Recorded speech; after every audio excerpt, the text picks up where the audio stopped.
Histoire d'en dire plus.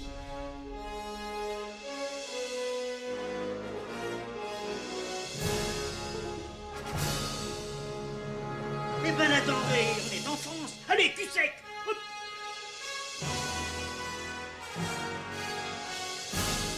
Personne ne veut le croire et pourtant c'est vrai. Ils existent, ils sont là, Tarnatata. Glow. Il faut qu'on pète.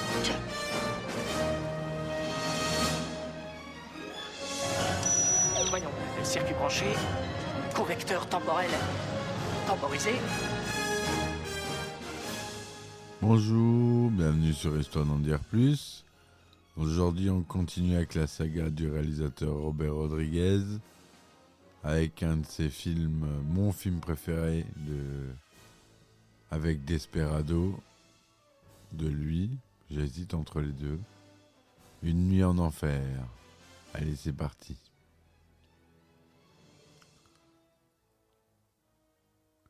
Alors, Une nuit en enfer, ou La nuit la plus longue au Québec, ou titre original From Dusk Till Dawn, est un film d'horreur fantastique américano-mexicain réalisé par Robert Rodriguez, sorti en 1996.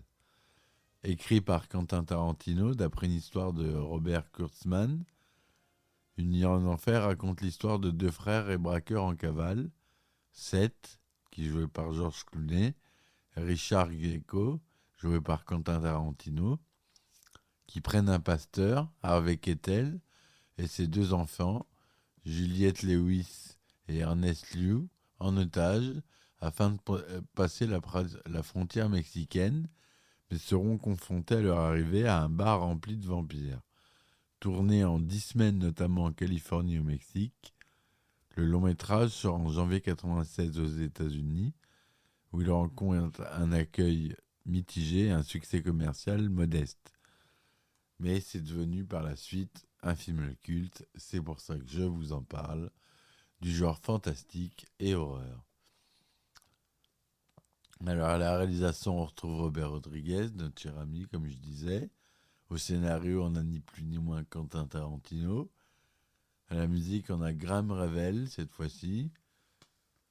George Clooney, Quentin Tarantino, Harvey Keitel, Juliette Lewis, Salma Hayek. Voilà pour le cast. C'est un film bande à part, Miramax, Dimension Film et Los Hooligan Productions, qui est la société de production de Robert Rodriguez, si je ne me trompe pas. Il dure 108 minutes, il est sorti en 1996. Et le résumé détaillé est ainsi. Richard Richie Gecko, qui est joué par Quentin Tarantino,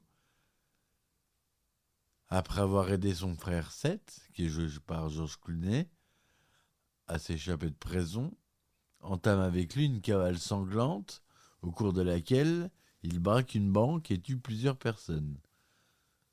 À cause notamment du comportement totalement psycho de Richard, Quentin Tarantino. Il cherche les deux à gagner le Mexique et il prend en otage Jacob Fuller, qui est joué par Harvey Keitel, un pasteur en pleine crise de foi, avec ses deux enfants, Kate, qui est jouée par Juliette Lewis, et Scott, qui est joué par Ernest Liu.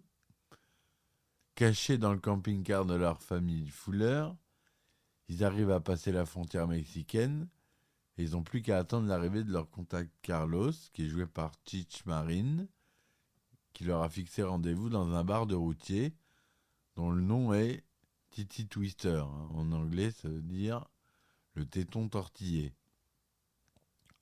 Et souligné par l'inscription From Dusk Till Dawn, du crépuscule jusqu'à l'aube, qui a donné le titre original du film. Voilà d'où vient le titre.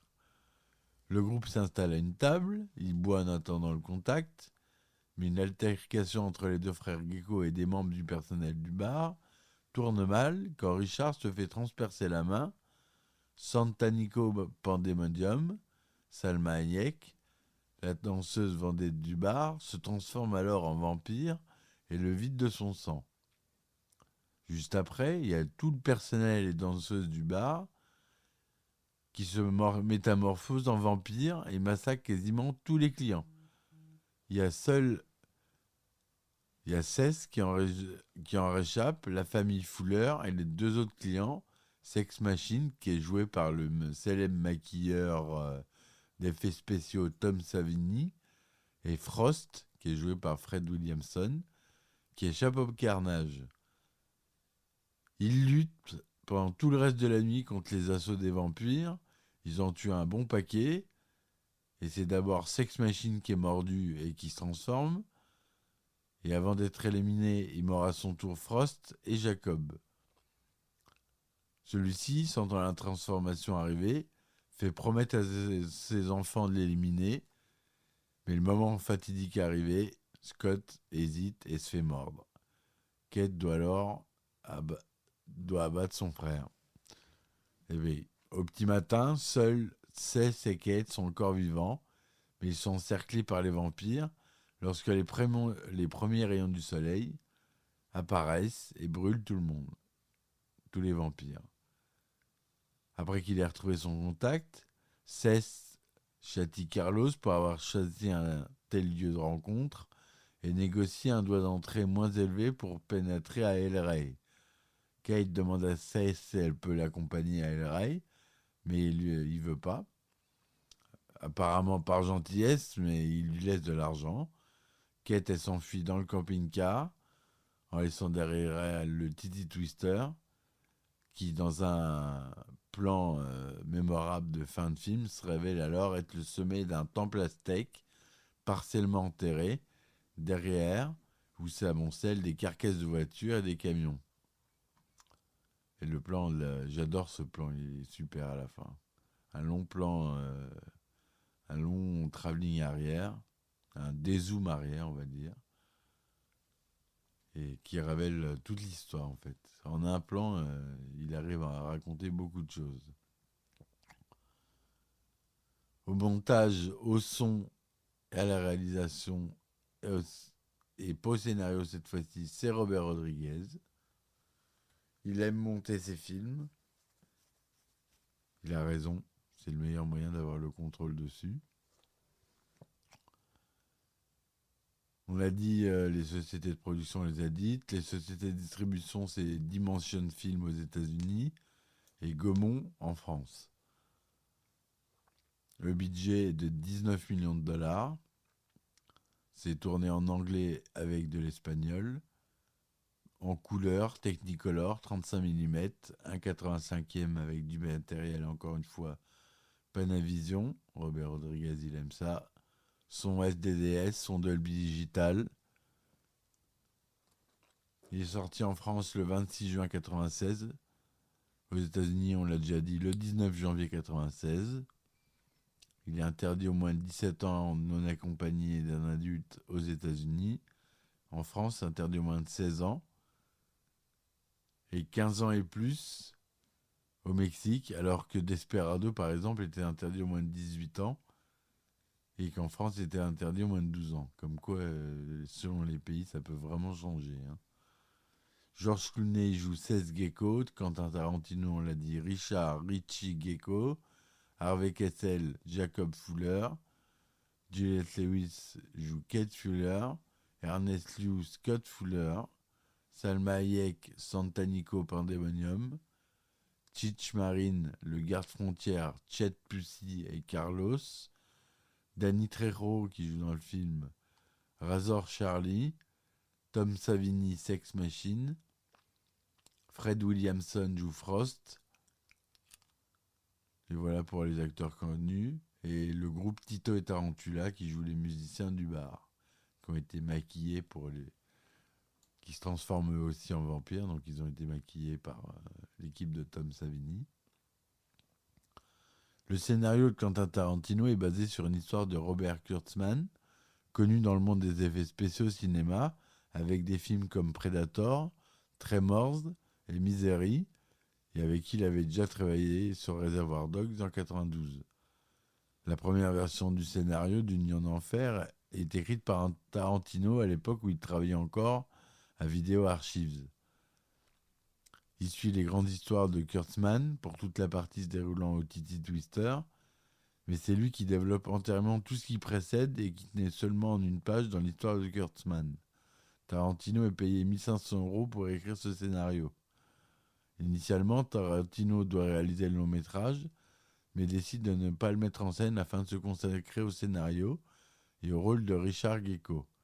René Harlin et Tony Scott sont intéressés pour diriger le film, mais sa réalisation est confiée à Robert Rodriguez, à qui Tarantino avait collaboré auparavant dans Desperado, qu'on a vu dans le précédent podcast. Les deux hommes se sont rencontrés au Festival international du film de Toronto en 1992, alors qu'ils présentaient tous les deux leur premier film, El Mariachi pour Robert Rodriguez, qu'on a vu dans le dernier podcast, et Reservoir Dogs, qu'on verra dans un prochain, pour Tarantino. Et on m'est immédiatement sympathisé. Tarantino fait lire son scénario à Rodriguez et celui-ci est immédiatement intéressé, mais d'autres projets occupent alors les deux hommes. Après le succès de Pulp Fiction, les droits du film sont rachetés par Gianni Nari et Meir Tepper, et Tarantino leur propose d'engager Rodriguez pour la réalisation. Le rôle de Seth Gecko est offert à Tim Roth, John Travolta et Michael Madsen, Steve Buscemi et Christopher Walken, mais tous doivent refuser à cause de conflits d'emploi du temps.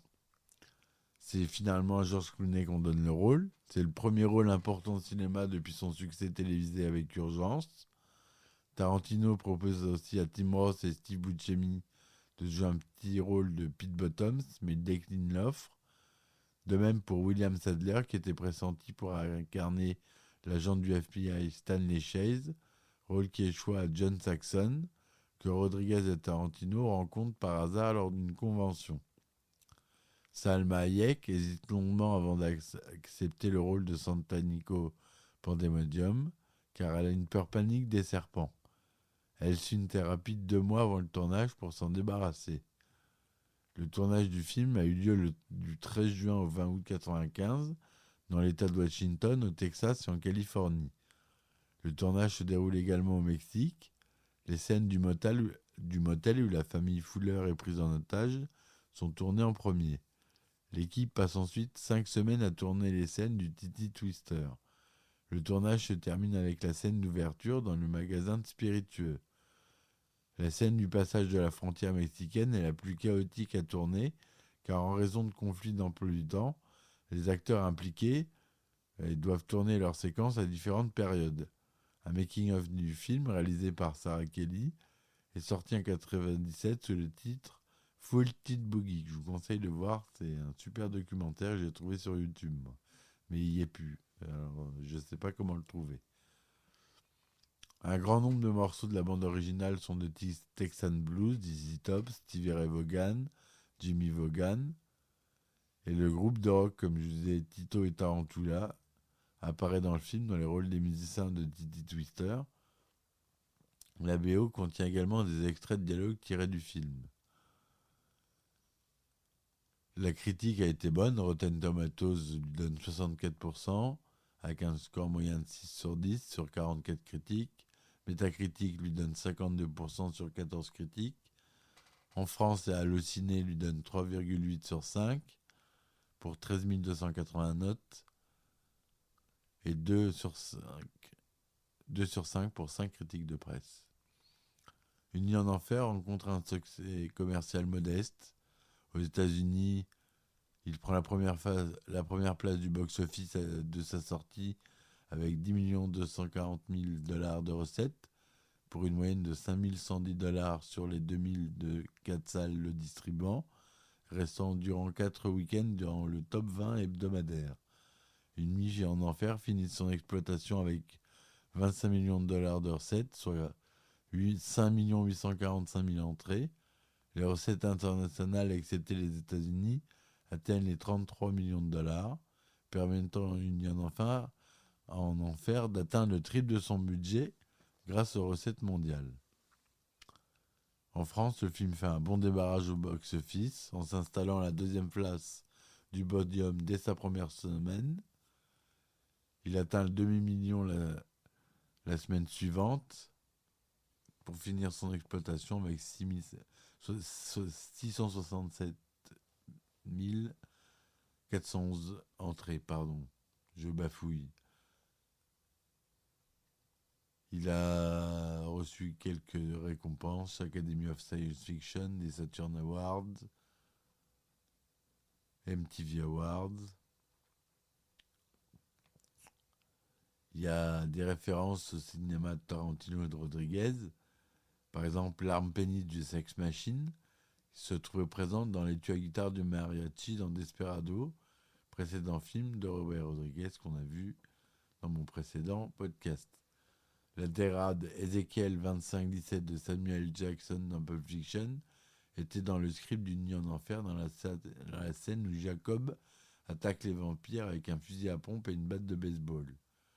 Le Texas Ranger Earl McGraw, qui apparaît au début du film dans le débit de basson, est un personnage récurrent des films de Quentin Tarantino et Robert Rodriguez.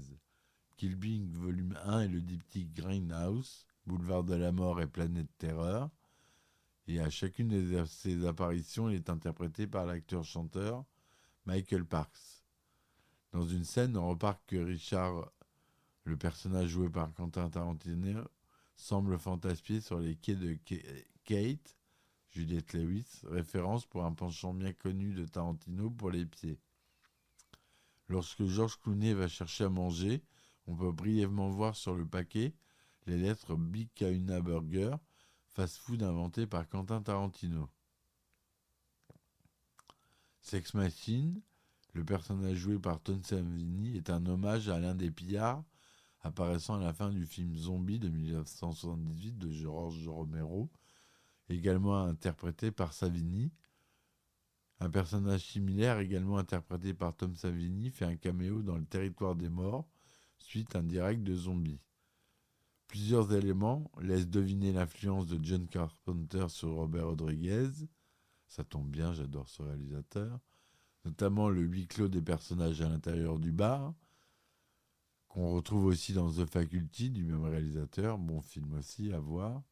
Les personnages luttent avec les moyens qu'ils ont contre une menace extérieure, constante dans quasiment tous les films de Carpenter.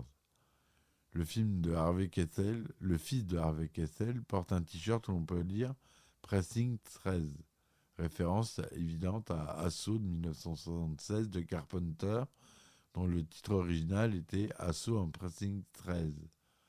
George Clooney dit à la femme que lui et Tarantino ont pris en otage au début du film, qu'il a des collègues dans son revolver et qu'il court plus vite qu'elle si elle tente de s'enfuir. Cette phrase provient du film L'espion aux pattes de velours de 1965. Il y a eu 2 suites, Une nuit en enfer 2, Le prix du sang, de Scott Pilgrim en 1999, et Une nuit en enfer 3, La fille du bourreau, de P.J. Pêche en 2000, qui sont un peu oubliables. Il y a eu un jeu vidéo développé par Cryo Interactive en 2001, qui est aussi un peu oubliable. Il y a une série qui s'est arrêtée après 3 saisons et 30 épisodes en 2016. Avec DJ Cotrona, Sanzloz, Robert Patrick, Madison Davenport et Isa Gonzalez, produite par Robert Rodriguez pour Miramax. Le pseudonyme du rappeur Seth Gecko est inspiré du personnage Seth Gecko joué par George Clooney.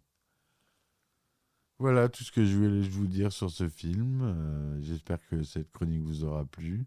N'hésitez pas à revoir ce film qui est culte. La musique est culte, tout est culte. C'est pour ça que j'en parle et qu'il est sur Histoire d'en dire plus. Je vous dis à très vite. Soutenez-moi, s'il vous plaît, sur mes différentes plateformes. N'hésitez pas à partager mon podcast aux gens autour de vous, sur Facebook, sur Insta, etc. Je vous remercie d'avance et je vous dis à bientôt. Ciao, ciao!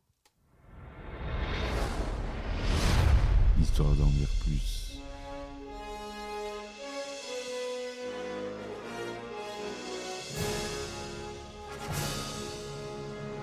Eh ben attendez, on est en France. Allez, cul sec. Hop.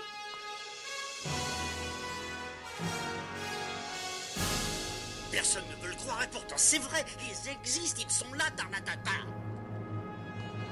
Le globe. Le globe.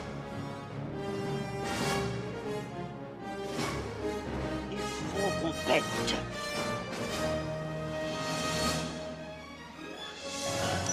Voyons, circuit branché, correcteur temporel temporisé,